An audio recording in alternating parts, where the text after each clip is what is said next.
नमस्कार, मैं इमरान। बिहार के 20 अलग अलग ज़िलों में ज़मीन का डिजिटली सर्वे चल रहा है। रैयत या फिर ज़मींदार अपने ज़मीन का सर्वे कराने के लिए जानकारी के अभाव में ग्राम कचहरी, प्रखंड या फिर जिला मुख्यालय का चक्कर काटने को बेबस है। हमारे पास भी कई सारे कॉल्स आए, मैसेजेज आए, उनमें कई सारे सवाल थे। उन सारे सवालों का जवाब के लिए एक बार हम फिर से एएसओ मोहम्मद अख्तर अली के पास गए और उनसे हमने बातें की। आइए देखते हैं कि वो सवाल और जवाब क्या थे। सबसे पहले मेरा सवाल यह है कि बिहार के अंदर कितने ज़िलों पे सर्वे चल रहा है? सबसे पहले तो मैं धन्यवाद देता हूं आपके तमाम इस सहयोगी एवं मीडिया को कि रैयतों तक ये खबर जो आप फैला रहे हैं, इसके लिए तहे दिल से खैर मकदम मेरा राजस्व एवं भूमि सुधार विभाग बिहार सरकार करती है। और सभी रैयतों को मैं अपनी तरफ से ये आगाह करा दूं कि और बता दूं कि सरजमी हकीकत है कि आज जो मुकदमा 70% मामले आपके केस जो चल रहे हैं कोर्ट में, वो भूमि विवाद से संबंधित है। और आपको बता दें कि ये जो अभी वर्तमान में सर्वे होने जा रहा है, ये एकदम डिजिटल है और इसमें आप जब देखेंगे तो एकदम दूध का दूध और पानी का पानी होने वाला है। और इसमें सबसे बड़ा जो सहभागी होगा वो हमारे पदाधिकारी एवं कर्मी के साथ आपकी जो महत्वाकांक्षा है, आपकी जो सहभागिता है, वो सबसे बड़ी है। और इस सर्वे में सबसे बड़ा चीज़ आपको जो मिलने जा रहा है वो 70% मुकदमा का निदान होगा। और उसमें जो सबसे बड़ी चीज़ है वो एक नया खतियान एवं नया नक्शा आपको बिहार सरकार एक कॉपी में सभी रैयतों को, वो 4 कॉपी में तैयार होगा, एक कॉपी में फ्री आपके घर तक हमारे कर्मी पहुंचाएंगे। और हमें लगता है कि आप हमारा मदद अगर करना चाहें, करते हैं, तो मैं इस काम में सफल होऊंगा। आप मुझे पहले बताएं कि बिहार के अंदर कितने ज़िलों के अंदर सर्वे चल रहा है और कहाँ चल रहा है? अभी वर्तमान में बिहार सरकार एवं राजस्व भूमि सुधार विभाग के द्वारा 20 जिले में नोटिफाइड किया गया है, जिसमें आपका है बेगूसराय, खगड़िया, लखीसराय, जहानाबाद, अरवल, शिवहर, किशनगंज, अररिया, कटिहार, पूर्णिया, सीतामढ़ी, सुपौल, सहरसा, मधेपुरा, पश्चिम चंपारण, बांका, जमुई और शेखपुरा, मुंगेर, नालंदा। इस तरह से 20 ज़िले हैं। और सरकार जैसे कि हम लोगों को विभाग से पत्र आ रहा है कि शेष बचे हुए 18 जो ज़िले हैं उन्हें भी हो सकता है कुछ दिनों के बाद प्रारंभ किया जाएगा। 20 ज़िलों में अगर ज़मींदार या फिर रैयत सर्वे करवाने के लिए चाहेंगे तो कहाँ जाएंगे वो कागजात लेकर के? सबसे पहले मैं बता दूं कि आप सर्वे का अर्थ ही होता है कि वर्तमान स्थिति आपके पास जो कागजात हैं। सबसे पहली चीज़ कि 2 टास्क मैं सभी रैयत को देता हूं।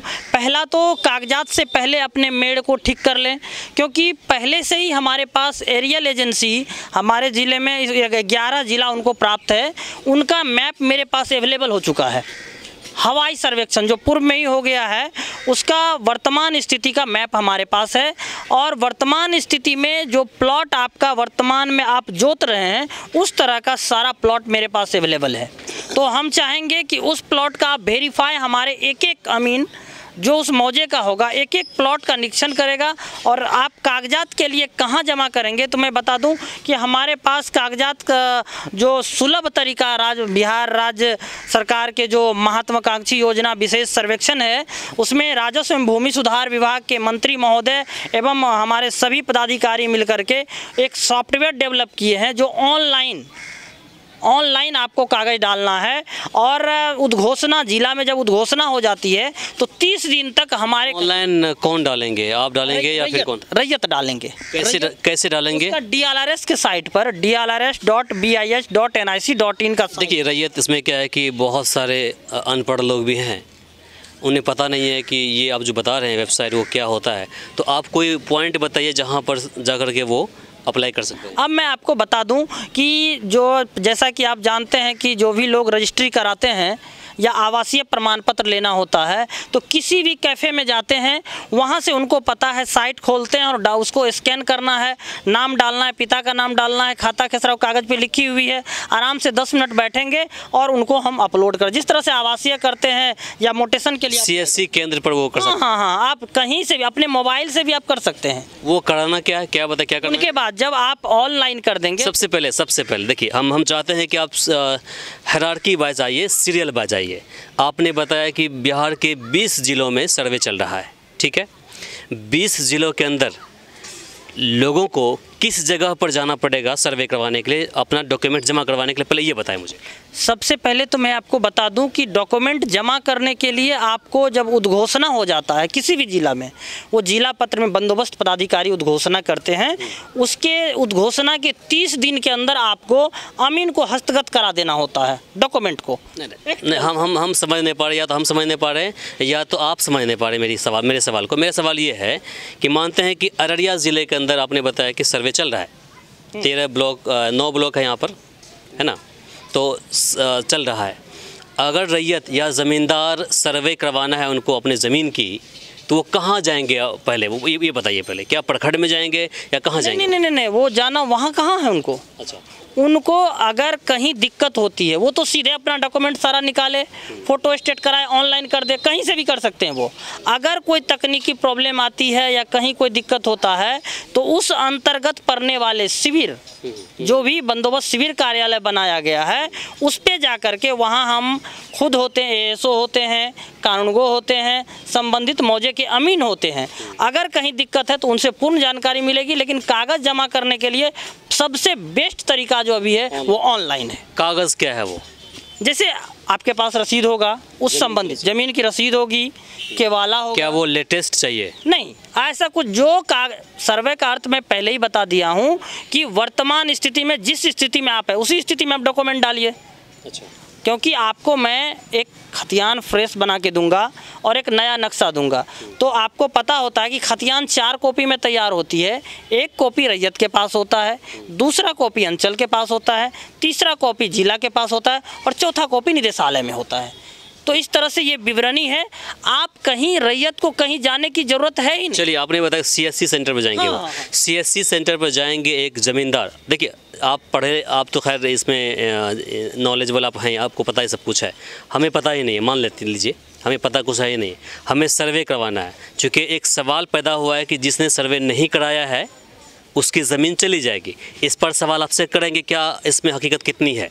दूसरी बात, अगर रैयत या ज़मींदार किसी दुकानदार के पास में जाते हैं सर्वे करवाने के लिए, तो उस दुकानदार को वो क्या बोलेंगे कि हमें सर्वे से संबंधित डॉक्यूमेंट अपलोड कराना है। ठीक है, अपलोड कर, ये बात क्लियर आ रही है। देखिए, अब डॉक्यूमेंट्स क्या होंगे ये बता दीजिए। उसमें उनका रसीद होगा, उनका केवाला होगा, उनका खतियान होगा और स्वघोषणा के रूप में एक प्रपत्र मिलता है, प्रपत्र 2, जिसको स्वघोषणा बोलते हैं।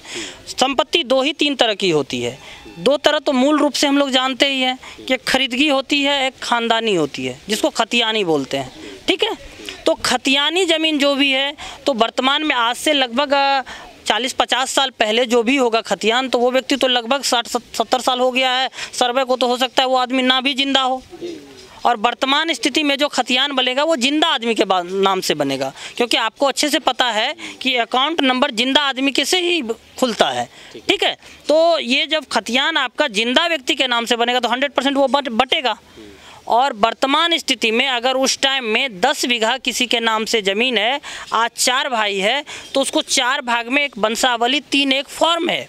अच्छा, मार्केट में हर एक जगह अवेलेबल, ये खतियानी ज़मीन के बाद, हाँ, जिसको बांटना है उसमें आप वंशावली 3-1 का फॉर्म भर के, हिंदी में फॉर्म है, आप भर करके उसके नीचे एक दूसरा पन्ना है कि मान लीजिए कि मोहन कुमार, उसका पिता ये, खाता ये, खेसरा ये, चौहद्दी ये, सपोज डैट कि 10 कट्ठे ज़मीन में 2 भाई हैं, तो दोनों भाई 2 जगह प्लॉट जोत रहा होगा। ठीक है, तो दोनों भाई अपना अपना वो 2nd पेज को भरेंगे, अपना चौहद्दी टाइट करके वंशावली 3-1 भरेंगे और साथ में एक स्वघोषणा की प्रति ऊपर में लगा करके, और उस सीएसपी वाले या एनीवे सीएससी वाले जो होते वसुधा केंद्र वाले, उनको बोलेंगे कि मुझे सर्वे से संबंधित डॉक्यूमेंट को अपलोड करनी है, और वो अपलोड कर देंगे। उनके बाद वो डॉक्यूमेंट हमारे पोर्टल में दिखना शुरू हो जाएगा। जब हमारे पोर्टल में दिखना शुरू हो जाएगा, उनके बाद पहली सर्वे की 4-5 प्रक्रिया है। पहला प्रक्रिया है कि जब आपसे उद्घोषणा हो गया, चलिए हम ये आपको रोकेंगे, हम चाहते हैं कि स्टेप बाय स्टेप आगे बढ़े। ठीक है, आपने बताया कि खतियानी ज़मीन के लिए ये सारे डॉक्यूमेंट्स लगेंगे, हम चाहते हैं कि आप हमारे दर्शक जो भी हमें देख रहे हैं कम से कम इस बात पर ध्यान दे चुके। हम लगातार इससे जुड़ी सवाल आपसे हम सुनते आ रहे हैं कि इसमें कितने सारे डॉक्यूमेंट्स लगेंगे और कहाँ पर हमको जमा करना पड़ेगा।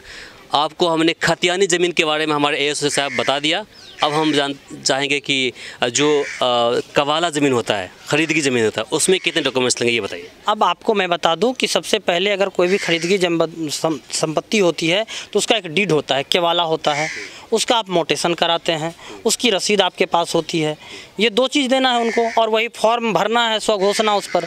उसमें तो वंशावली भरना नहीं है, 3 चीज़ भरना है। एक स्वघोषणा भरना है, एक केवाला डालना है और एक रसीद डालना है, हो गया। और पहचान पत्र अगर आपके पास अवेलेबल है तो डाल दीजिए, एकदम डाल सकते हैं, कहीं कोई दिक्कत नहीं है। चलिए आपसे हम सवाल लेंगे, आप सवाल लेंगे। आप बैठ जाइए यहाँ पर, आप इधर लाइए, आप बैठ जाइए, आप सवाल लेंगे, इसके बाद सवाल लेंगे। चलिए, आपने 2 बता दिया, खरीदगी और खतियानी बता दिया। एक होता है बासगीत पर्चा, वो क्या करेंगे? अब बासगीत पर्चा में आपको पर्चा निर्गत होता है, आपकी जमाबंदी भी खुलती है, तो बासगीत पर्चा की कॉपी दे देना है, रसीद की कॉपी दे देना है, हो गया। और एक पहचान पत्र लगा देना है। अच्छा, बस। ये सब लेकर कहाँ जाएंगे? वो CSC वाले के पास जाकर के डाल देंगे, ऑनलाइन कर देंगे। वो हमारे पोर्टल में दिखने लगेगा कि आज के डेट में रानीगंज से या एनीवे जिस भी जगह से आवेदन डाला गया, तो वो दिखता है कि इतना आवेदन फलाने व्यक्ति का, जिसका चौहद्दी ये है, खाता खेसरा ये है, रकबा ये है। अब हमारे पास जो डॉक्यूमेंट अवेलेबल है उस डॉक्यूमेंट से उसको वेरीफाई करना प्रारंभ कर देते हैं। अंदर से मेरा अमीन सारा मिलाना शुरू कर देता है, और उनके बाद फिर हम लोग आगे प्रक्रिया करते हैं उसमें। अच्छा, एक बात यहाँ पर यह है कि हमने देखा है जैसे कि वंशावली बनाते हैं वो, तो उसमें अमीन को बुलाते हैं, अमीन को हायर करते हैं, वो एक्वायर करवाते हैं ज़मीन को, उसके साथ से वंशावली बनाते हैं। क्या इसकी ज़रूरत है? अब मैं आपको बता दूं कि अच्छे से कि सबको पता होता है। हमारे यहाँ भी बहुत सारा मैटर आ रहा था कि सर फलना ही बनाएंगे, चिलना ही बनाएंगे। मैं साफ शब्दों में कह दिया कि मेरा जो तकनीकी मार्गदर्शिका है उसमें स्पष्ट लिखी हुई है कि वंशावली वही चीज़ होता है। अगर मोहन उनके दादा का नाम है, उनका 4 बेटा है, तो मोहन 4 बेटा का नाम दे करके वंशावली पे नीचे साइन करके दे दिए, ठीक है। कहीं जाने की ज़रूरत नहीं। आपको तो पता है ना कि हम मोहन के बेटे हैं। अगर उसमें 2 व्यक्ति मृत है तो उसका नीचे वाला एक कॉलम बनाइए और उनके बेटे का नाम डालिए, जो जिंदा है वहाँ आके ख़त्म हो जाएगा। आप ये बोल रहे हैं कि कोई भी पेज लीजिए, आप वो ब्लैंक पेज लीजिए, उस पर आप जैसे कि दादा का नाम हुआ, आप उसके हिसाब से उनके बेटे का नाम हुआ, ठीक है। अब उस पर साइन किसका होगा ये बता दीजिए। उसमें साइन करने के लिए एक तो हम लोग ग्राम सभा लगाते हैं, जो हमारा कार्यक्रम चल रहा था अभी, वंशावली सत्यापन उसको बोलते हैं हम लोग। और उस चीज़ के दौरान अगर वो ग्राम के सरपंच भी साइन कर सकते हैं, उस पर वार्ड सदस्य भी साइन कर सकते हैं, मुखिया भी साइन कर, कोई भी जनप्रतिनिधि, यहाँ तक कि अगर कोई साइन नहीं कर रहा है तो वो ब्लैंक बना के हमारे कार्यालय को सुपुर्द करेगा, अपलोड करेगा। उसका सत्यापन हम ग्राम सभा में जा कर के कर लेंगे उस लोगों से, और उनसे दस्तखत करा लेंगे कि ये मोहन कुमार का पोता है, सत्यापन हो जाएगा। चलिए, हमारे साथ एक सवाल और आया था हमें कि हम जब वंशावली बनाते हैं और सरपंच या मुखिया फिर वार्ड सदस्य के पास जाते हैं साइन करवाने के लिए, तो वो मना कर देते हैं कि नहीं, इसमें कुछ न कुछ झोल हो सकता है, इसलिए आपको हम साइन नहीं कराएंगे। जैसे कि एसओ साहब ने बताया हमें कि अगर ऐसे लोग हैं जिनके साथ इस तरह की जो घटना से आप गुजरते हैं, सिनेरियो से गुजरते हैं, तो आप बेफिक्र रहें। अगर कोई साइन नहीं कराता है तब पर भी आप उस डॉक्यूमेंट्स को अपलोड करवाइए। उसके बाद जैसे ही वेरिफिकेशन के लिए या फिर ज़मीन पे उतरेंगे जांच करने के लिए, तो उसके हिसाब से जिनकी टीम है, सर्वे टीम है, वो जो वहाँ के मुखिया होंगे, सरपंच होंगे, से वार्ड सदस्य होंगे, आम सभा में उन सभी को बुलाए जाएंगे और फिर वहाँ पर सत्यापित की जाएगी। आपने सुना, ठीक है, आगे बताइए। और उनके बाद आपको बता दें कि सर्वे में एक सबसे बड़ी चीज़, लोग कहते हैं कि अधिकारी आएंगे, ये करेंगे, वो करेंगे। ऐसी कुछ भी बात नहीं है। पहला चीज़ होता है ज़मीन में दखल, और हमारा पेन चलता है जो देखा वो लिखा। अमीन भी यही करता है कि आप डॉक्यूमेंट दे दिए, हो सकता है कि एक डॉक्यूमेंट का 5 रसीद भी हो सकता है, क्योंकि आज के युग में एक ही ज़मीन है, 5 आदमी के पास रसीद अवेलेबल, पांचों फाइट करते हैं, लेकिन ऑन द पोजीशन जब जाते हैं तो पता चलता है कि सर ये 5 में से किसी और का, ये 5 में से किसी का नहीं है सर, ये 6ठे व्यक्ति के नाम से जमाबंदी कायम है, तो वो दखल हम लिखेंगे कि ये रेंट रोल फलाना का ये बनता है। और क्वेश्चन आप कीजिए अगर। चलिए, इसके बाद हम बाकी हमारे साथ कुछ आम पब्लिक भी है, इनसे हम सवाल लेंगे, और आखिरी में हमें जो कमेंट आया है उस पर भी हम सवाल लेंगे। इससे जुड़ी अगर आपके मन में कुछ भी सवाल हो तो हमारा जो नंबर है नीचे लिंक के नीचे आप नीचे देखेंगे दर्शाया नंबर है, उस पर आप मैसेज करिए हमें या फिर हमें व्हाट्सएप करिए, उसके ज़रिए आपके हम जवाब आप तक हम पहुंचा पाएंगे। जी, आपका सवाल क्या है बताएं। मेरा सवाल ये है कि जैसे दादाजी के नाम से ज़मीन है, उसके बाद हमारे पिताजी 2 भाई हैं, 2 भाई में किसी भाई के नाम से ज़मीन ज़्यादा हैं, किसी भाई के नाम से कम है, और दोनों भाई बराबर बंटवारा करके अभी जो आबाद कर रहे हैं, तो वो पेन पेपर बराबर करना चाह रहा।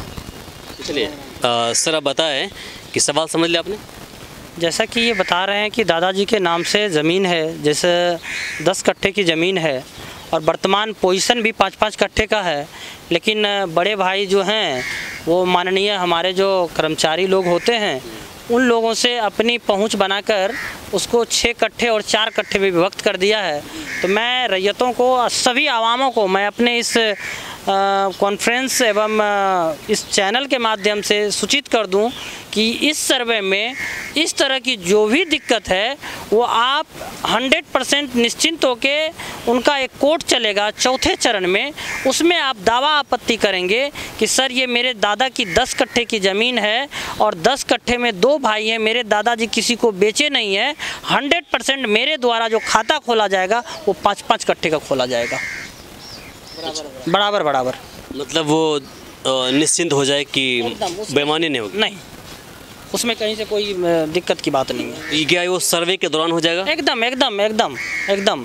जैसे ही आपको हम पहला प्रक्रम होता है, जैसे आपसे स्वघोषणा ले लिए, स्वघोषणा मतलब आपका कागजात हम लिए, हमारे पास आपने जमा किया, उनके बाद उसकी जांच प्रारंभ हो गई, जो जांच हमारे यहाँ चल रही है।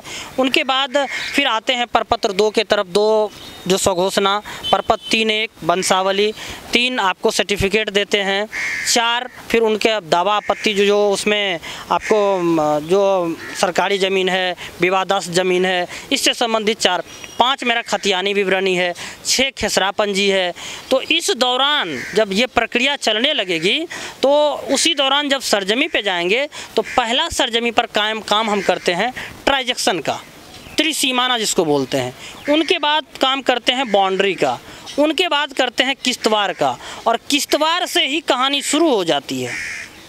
रैयत से मुलाकात एक एक व्यक्ति का शुरू हो जाता है, एक एक प्लॉट वेरीफाई होना शुरू हो जाता है, और खाना पूरी जब हो जाती है तो उनके बाद जब प्रकाशन होता है तो उससे भी पहले, उनके बाद प्रकाशन होने के बाद सार्वजनिक स्थान पर जो है मेरे द्वारा सूचना दिया जाता है, साटा जाता है, आप जा कर के देख सकते हैं, या आपके घर पे भी एक LPM हमारा आता है जो आपको निर्गत होगा, और आप उसमें देखेंगे कि जिस तरह की मेरी वर्तमान स्थिति में ज़मीन है, जो खाता खसरा मेरा है वो सही है या नहीं है। अगर नहीं है तो आप अपने सहायक बंदोबस्त पदाधिकारी के कार्यालय, बंदोबस्त शिविर कार्यालय जहां है वहां जाके अपना दावा पेश कर सकते हैं, और उनके बाद उन पर फिर कार्यवाही शुरू हो जाएगी और फिर आपका अभिलेख खुलेगा और उस तरह से नोटिस जाना, मतलब हम लोग अर्ध न्यायिक कोर्ट भी चलाते हैं। अगर एक चीज़ बताइए, उस पर ऑब्जेक्शन ये आता है कि हमने पिता का सेवा बढ़िया से किया, इसलिए पिता ने मुझे 2 कट्ठा ज़मीन ज़्यादा लिख दिया, अलग से लिखा, बाकी जो 8 कट्ठा ज़मीन है उसमें हम दोनों 4-4 ले लिए। तो ऐसा भी होनी चाहिए ना, लिखित होनी चाहिए। हाँ, लिखित होनी चाहिए, मौखिक नहीं। अगर वही चीज़ अगर रजिस्ट्री कर दिया उनको, तब तो उस पोजीशन में नहीं हो पाएगा। वो तो रजिस्ट्री किए होंगे तो तब तो वायलिड हो जाएगा, या तो उसको दान किया होगा या विक्रय किए होंगे वो। ठीक है। एक चीज़ और बताइए कि क्या दान किया हुआ ज़मीन उसका सर्वे होगा? हाँ, क्यों नहीं होगा? क्या करेंगे? बस वही चीज़, दान का पत्र जो उनका है, दान पत्र होगा उनके पास, वो अपना जमाबंदी कायम किया होगा, वो हमारे कार्यालय को सुपुर्द करेगा, ऑनलाइन कराएंगे डॉक्यूमेंट। इस सर्वे में आप सीधी सी बात जान लें कि सरकार चाह रही है कि आप कितने सच हैं हमारे पदाधिकारी के पास खुल के सामने आएँ, और हमारे सभी जो भी कर्मी हमारे काम कर रहे हैं इस सर्वे में, सरकार का पहला निर्देश है कि आप जो चाह रहे हैं अपना साक्ष्य प्रस्तुत करें और हम अनुदान देने के लिए तैयार हैं। चलिए, एक ज़मीन और होती है सिकमी, ये क्या है, उनके लिए क्या है? अब मैं आपको बता दूं, सिकमी वो ज़मींदार नहीं होता है, वो बटेदार होता है। सिकमी ज़मींदार नहीं होता है, वो बटेदार होता है। उसके खतियान के अंतिम कॉलम अभियुक्ति में लिखा होता है कि सिकमी बटेदार।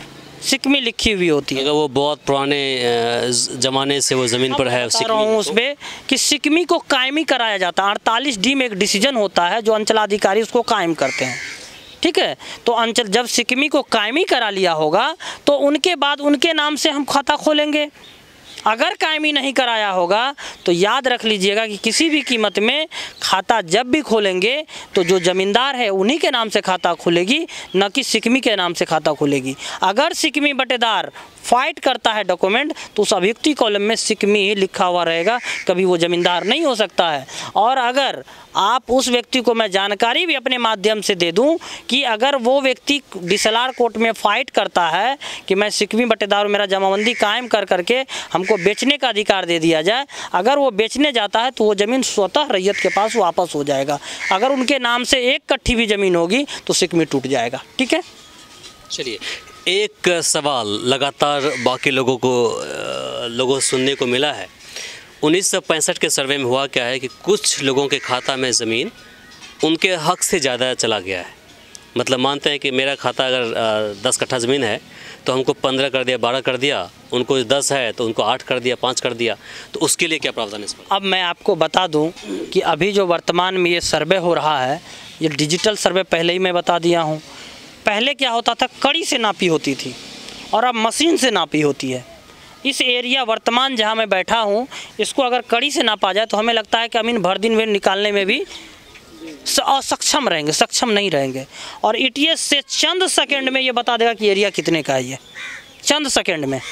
तो आपको मैं बता दूँ, आपका प्रश्न है कि जो पूर्व में सर्वे हुआ था उसमें कागजात मेरे पास, पूर्व में सर्वे हुआ था, कागजात मेरे पास था कि 10 कट्ठे की, ठीक है, और मेरे खाता में चढ़ गया है 15 कट्ठा। तो आपको मैं बता दूं, किसी भी मौजे का रकबा बढ़ता तो नहीं है, बढ़ेगा तो नहीं, ज़मीन तो उतना ही रहेगा। तो अगर आपको 15 कट्ठा चढ़ गया है तो किसी का हो सकता है जिसको 10 कट्ठा होगा उसको 5 ही कट्ठा होगा, उसके खाते में 5 कट्ठा ही चढ़ा होगा। अगर वो व्यक्ति हमारे कोर्ट में आकर अपना 10 कट्ठे का दस्तावेज पेश करेगा और सामने वाला व्यक्ति जिनके नाम से 15 कट्ठा चढ़ा हुआ है वो अगर 15 कट्ठा का साक्ष्य प्रस्तुत नहीं करता है तो वो 5 कट्ठा ज़मीन उनके शेयर में लगा दिया जाए, उनके नाम से खाता खोला जाएगा जिनका कम है। यहाँ तक क्लियर हो गए? चलिए, एक बिनवा भावे ज़मीन है, वो क्या है? बिनवा भावे क्या है ये तो मतलब अगर आपके पास नहीं है तो गुजर बसर करने के लिए आपको दिया जाता है। अच्छा। और उसका जमाबंदी कायम होती है। उस ज़मीन को हमारे कुछ महानुभाव जो हैं बेचना अगर पसंद करते हैं तो वो साफ साफ जान लें कि वो दान की ज़मीन कभी भी बिकती नहीं है, वो ज़मीन स्वतः उसको वापस हो जाएगी बिनवा भावे को। तो वो बेचने का कष्ट ना करें और वो कभी रजिस्ट्री होती नहीं है। अच्छा, चलिए, हमारे साथ कुछ और रैयतदार और ज़मींदार भी हैं। आपका सवाल कुछ और बचा है? जी जी। क्या है, जल्दी पूछ रहे हैं।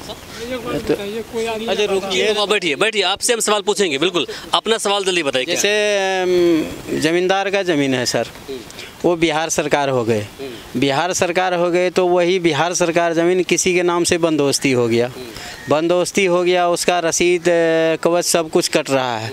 87-88 से अभी तक वो रसीद कटा रहे हैं और वो जिसके अंदर में वो ज़मीन था बिहार सरकार, वो आज तक उस गरीब आदमी को दखल कब्ज नहीं होने दे रहा और रसीद वो कटा रहे हैं। सवाल सुन ले सर। आपका कहना है कि पूर्व में जब सर्वे हुआ था तो उसके बाद वो ज़मीन बिहार सरकार हो गई। जैसे हमारी ज़मीन है, हमारी ज़मीन है, ये ज़मीन बिहार सरकार हो गई, तो बिहार सरकार हो गए तो ऑल इन ऑल राज्य सरकार का हो गया। वही बिहार सरकार ज़मीन कोई गरीब आदमी बंदोबस्त करा लिया अपने नाम से और वो 30-40 बरस से वो अपना रसीद कटा रहे हैं। हम जो हैं ज़बरदस्ती वो ज़मीन उसको अभी तक दखल नहीं होने दिए। इसमें क्या हो? इस परिस्थिति में तो सबसे पहले मैं आपको बता दूं इस क्वेश्चन से पहले कि आज जो आपके यहाँ सर्वे हो रहा है ये बहुत ही सभी लोगों को जागरूक करने वाली बात है। अभी भी आपके इस रानीगंज अंतर्गत मेरे पास जो कागजात मैं जो देख रहा हूँ पोर्टल पे, जितना होना चाहिए उसके एवज में 20% भी नहीं है। और मैं सभी बड़े छोटे रैयत को साफ साफ मैं बता दूं कि अगर आप आज जो खतियान में बिहार सरकार लिखा हुआ गैर मजरवा आम, गैर मजरवा खास, केसरी हिंद देखते हैं, कोई भगवान कृष्ण भगवान बुद्ध की ज़मीन नहीं है। ये आप ही जैसे किसी रैयत की ज़मीन है जिन्होंने पूर्व में अपना दस्तावेज सबमिट हमारे कार्यालय और हमारे जैसे पदाधिकारी के यहाँ नहीं किया होगा, जो ज़मीन बिहार सरकार हुई हो, पहली चीज़। दूसरी चीज़, आप रेंट नहीं दिए होंगे तो नीलाम हुआ होगा। अगर बिहार सरकार हो गई ज़मीन, उनके बाद कोई रैयत उनको बंदोबस्त करा लिया अपने नाम से, अभी तक उस पर उस व्यक्ति जो बंदोबस्त कराया है वो रसीद भी कटा रहा है, लेकिन सामने वाला अभी तक उनको चढ़ने नहीं दे रहा है। तो आपको मैं गांव की कहावत एक है कि जोर ना तो होर ना, ठीक है। तो ज़मीन का ये लहजा है, अगर आप जोर नहीं लगाएंगे तब तक होर नहीं कर सकते हैं। पहली चीज़, दस्तावेज आपके नाम से है, तो मैं अगर जांच होगा, उस जांच में आपकी बंदोबस्ती सच पाई जाएगी, तो मैं साफ साफ कह दूं, बिहार के किसी भी ज़िले में जो भी सहायक बंदोबस्त पदाधिकारी शिविर प्रभारी होंगे, वो खाता उनके नाम से खोलेगा ही। अन्यथा अगर वो गैर तरीके से बंदोबस्त कराया होगा, रूल को फॉलो नहीं किया होगा, तो उस ज़मीन से आप उम्मीद छोड़ दें, वो बिहार सरकार की ही ज़मीन रहेगी। क्लियर? चलिए, शुक्रिया। आप अब बाबा आप आइए, बाबा को ले लीजिए, उसके बाद आपका सवाल। आइए इधर इधर सकते थोड़ा सा, और आप मुझे पूछिए, सवाल पूछिए।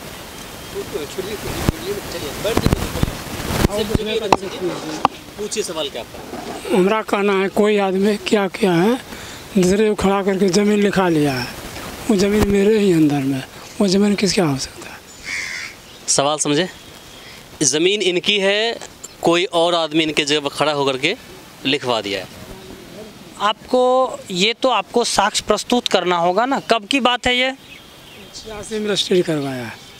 आपको बता दें कि रजिस्ट्री ऑफिस में 2006 के बाद से डिजिटल हो गया है, और तब से लोगों को जाना पड़ता है। पहले घर में ही लोग रहता था, रजिस्ट्री हो जाती थी, ठीक है। तो आपको एक चीज़ मैं बता दूं कि ये आप कह रहे हैं कि दूसरे को खड़ा करके ये ज़मीन लिखा दी गई है, आपके पास तो साक्ष्य होनी चाहिए ना। अगर आप साक्ष्य हमारे यहाँ प्रस्तुत करेंगे, हमारे अर्ध न्यायिक प्रक्रिया में जब कोर्ट हम चलाएंगे, तो आप भी आवेदन करें, वो भी आवेदन करने के लिए स्वतंत्र हैं। और जब दोनों के डॉक्यूमेंट को मिलान किया जाएगा, उस पोजीशन में अगर डॉक्यूमेंट उनका फॉल्स होगा, तो अगर आपका सच होगा तो मैं आपके नाम से खाता खोलूँगा।